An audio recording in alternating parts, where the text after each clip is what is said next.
Hello and welcome back to the channel. This weekend we had loads of sport on offer, from Wimbledon, World Cup, GAA action, Tour de France, Formula 1, horse racing and everything in between.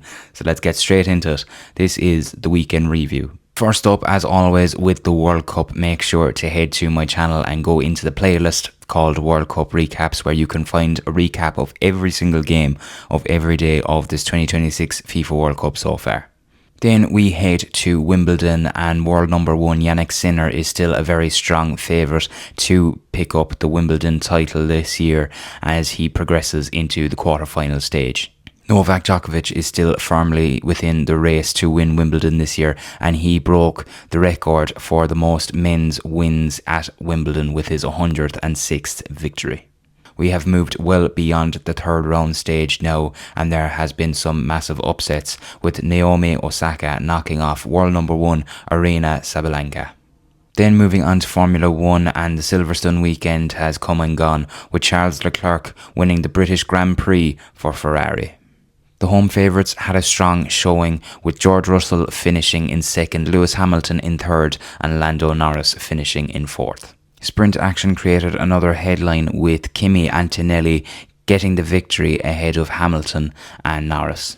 And then moving on to the Tour de France, the Tour has already started in Barcelona, and the expected rivalry between Tadej Pogačar and Jonas Vingegaard is really taking shape in the race. Jonas Vingegaard has started the strongest and is tightly ahead in the race for the yellow jersey in the early stages. Early drama has already arrived, with stage wins, time bonuses and even wildfires affecting race logistics. And in horse racing, Ryan Moore steered Constitution River into the Coral-Eclipse victory. The Clash of Generations really lived up to the hype, with some young stars taking on experienced horses in one of flat racing's most major mid-season tests. Aidan O'Brien's powerful team once again featured heavily, with Hawk Mountain finishing among the leading runners. Going on to the GAA, then we have the All-Ireland Minor Football Final, which was between Cork and Tyrone. Cork beat Tyrone yesterday by a goal in Newbridge to win the All-Ireland Minor Championship, mounting a major comeback in the second half. It was Cork's first All-Ireland Minor title since 2019, ending a long 7-year wait and denying Tyrone's historic 2 in a row. Tyrone led by 7 at half-time, but goals from Alex O'Herlihy and Owen Ahern turned the tide for Cork. Cork scored an impressive 2-10 in the second half, with Tyrone only managing 6 points. A great day for the young rebels, and a day that the young lads from Tyrone will be thinking about for a long time. And then we had the All-Ireland hurling semi-finals between Galway and Cork, and Clare and Limerick. So let's get straight into Cork and Galway. Galway produced a devastating second half display, completely turning the momentum on its head after a very even opening period.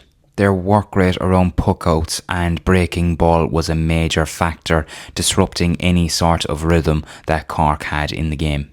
Cork started brightly and looked in control for a lot of periods of the game. That was until Galway upped their intensity in the match. The red card for Dara Fitzgibbon really damaged Cork chances, even though I do think that Galway were probably on top at that stage. Galway's blend of experienced leaders and young players might suggest that they have peaked at the perfect time in this year's championship. The 11-point win for Galway was fairly unexpected.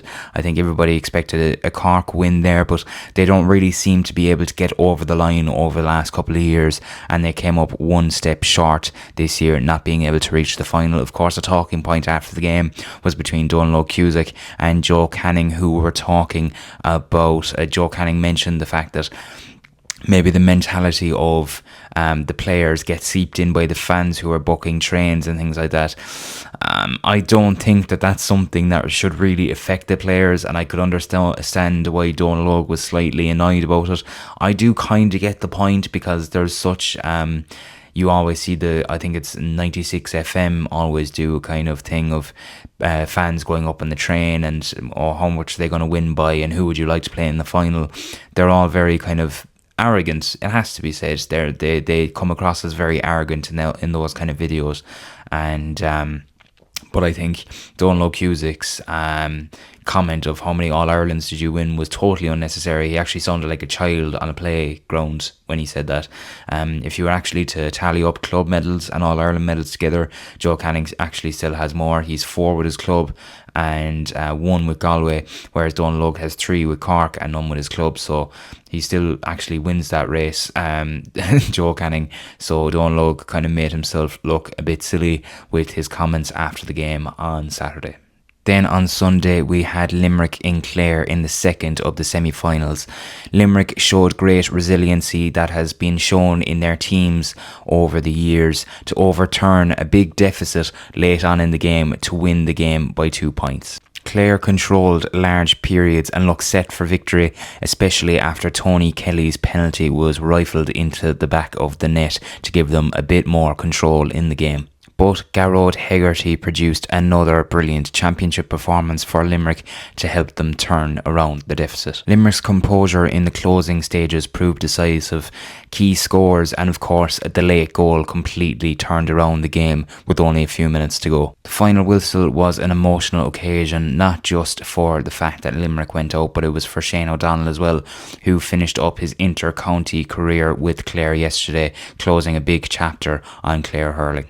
I think personally, from watching the game, I felt really sickened for Clare because I think they did so much right in the game.